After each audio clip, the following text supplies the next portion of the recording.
The Caribbean simmered with tension as U.S. warships appeared off Venezuela's coast. News headlines blared, U.S. warships deployed near Venezuelan coast. Maduro accuses Washington of naval blockade plot. Satellite images showed American destroyers tracing a menacing line near Venezuela. Was this the start of an invasion or a show of force?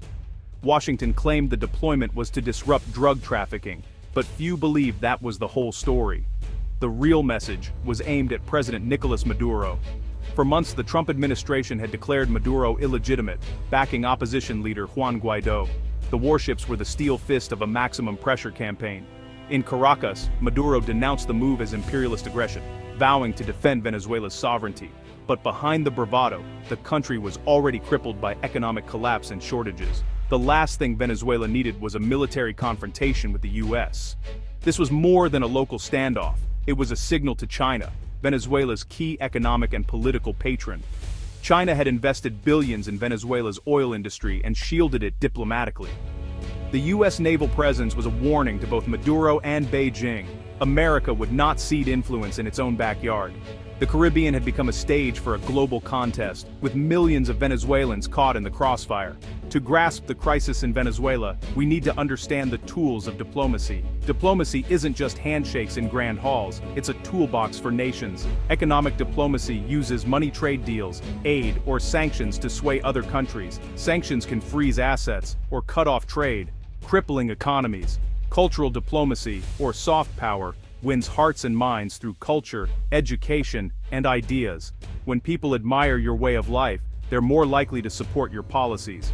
Military diplomacy is the most direct tool, using armed forces to send a message. It's not always war, sometimes it's a show of force, like U.S. warships near Venezuela. Joint exercises, military aid, and bases also send signals of strength. Each tool is chosen for its impact, sometimes to build alliances, sometimes to coerce. In Venezuela, all these tools collided: economic sanctions, diplomatic isolation, and military threats. The crisis became a test of which form of diplomacy would prevail. The stakes were high, and the world was watching. In this high-stakes game, every move mattered. The Trump administration's Venezuela strategy was maximum pressure, a blend of economic, diplomatic, and military tactics. The goal: oust Maduro and install opposition leader Juan Guaidó. The U.S. refused to recognize Maduro's 2018 re-election, calling it fraudulent. Washington recognized Guaidó as interim president, directly challenging Maduro's rule. Then came crippling sanctions, targeting Venezuela's oil company PDVSA and the central bank.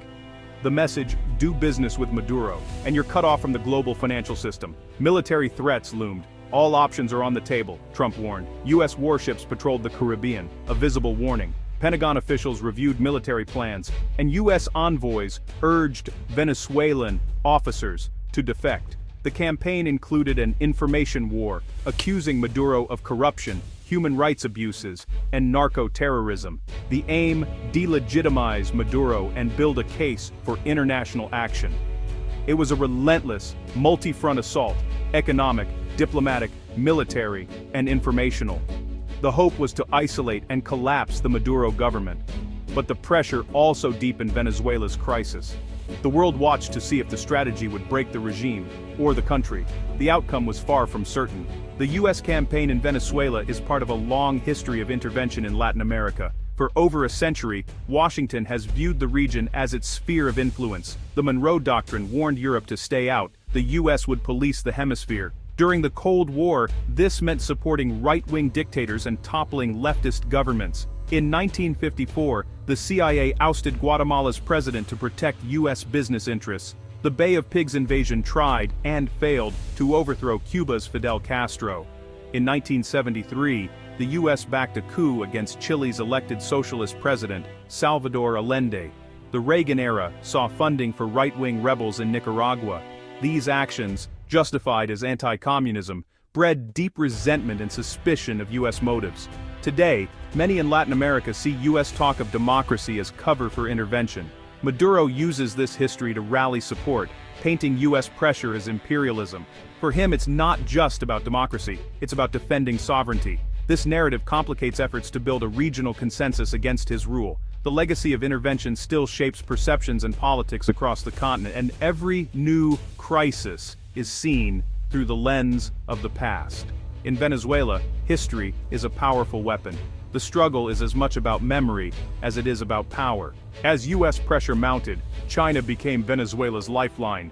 Over 2 decades, China loaned Venezuela more than $50 billion in exchange for oil. The deal gave Venezuela cash for social programs and secured oil for China's booming economy. When oil prices fell and US sanctions hit, Venezuela struggled to repay, but China didn't walk away. Chinese companies invested in telecom, mining, and infrastructure, even helping develop Venezuela's controversial fatherland card. At the UN, China shielded Maduro from US-led resolutions. For China, Venezuela is more than oil. It's a strategic foothold in America's backyard. Supporting Maduro challenges US dominance and signals to other nations that Beijing offers an alternative. The chaos is both a risk and an opportunity for China. In Venezuela, China is playing the long game. The US-China rivalry has forced Latin American nations into tough choices. Some, like Colombia and Brazil, align with Washington, backing Guaido and supporting sanctions. Their reasons: security, ideology, and strong trade ties with the US. Others, Cuba, Bolivia, Nicaragua, side with Venezuela and deepen ties with China, rejecting what they call US imperialism. For them, China offers investment without political strings. Most countries, like Argentina and Mexico, try to balance both powers. They need Chinese markets and investment, but can't afford to alienate the US. This balancing act is getting harder as the rivalry intensifies. Each nation weighs its own interests, walking a diplomatic tightrope. The region is divided, and the stakes are rising. The future may depend on how well they navigate this new era. By late 2025, the US and China had escalated their contest for influence in Latin America. The US, under new leadership, shifted from military threats to targeted sanctions and renewed diplomacy. Washington supported negotiations in Venezuela, offering sanctions relief for steps toward free elections. The US launched initiatives like Build Back Better World to rival China's Belt and Road, promising transparent, high-standard infrastructure investment. America's pitched democracy, environmental protection, and labor rights. China, meanwhile, deepened its economic footprint, signing trade deals, investing in lithium and ports, and expanding tech and security cooperation. Beijing sold surveillance tech and held joint military drills with friendly governments. The rivalry played out in international forums, with the US rallying the OAS and China courting CELAC. Both powers hosted summits, promising billions in aid and investment.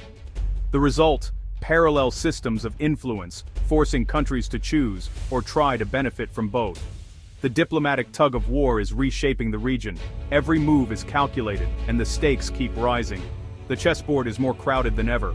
Behind the headlines, ordinary Venezuelans bear the brunt of this geopolitical struggle. Economic collapse and US sanctions have triggered a humanitarian disaster. Hyperinflation, food and medicine shortages, and a crumbling healthcare system have driven over 7 million to flee.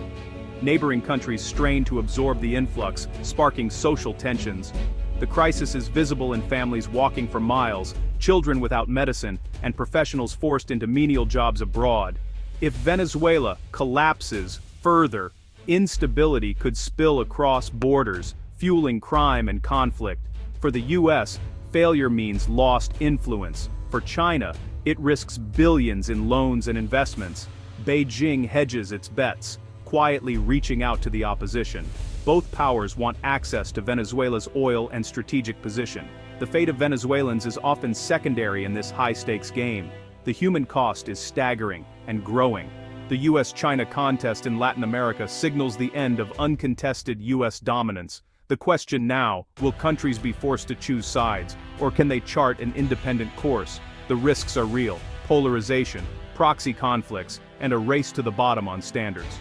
The US offers partnership based on democracy and free markets, but with political strings and a legacy of intervention. China offers investment with no strings, but risks of debt and support for authoritarianism. The future will be shaped by choices made in Latin American capitals, not just Washington or Beijing. Regional leaders have a chance to define their own destiny through integration, stronger institutions, and collective bargaining. The path ahead is uncertain. It could mean new conflict or pragmatic cooperation and development. The stakes are high, and the world is watching. The next moves will determine the region's future. In this new era, Latin America's choices matter more than ever. The hemisphere stands at a crossroads. The story is still being written.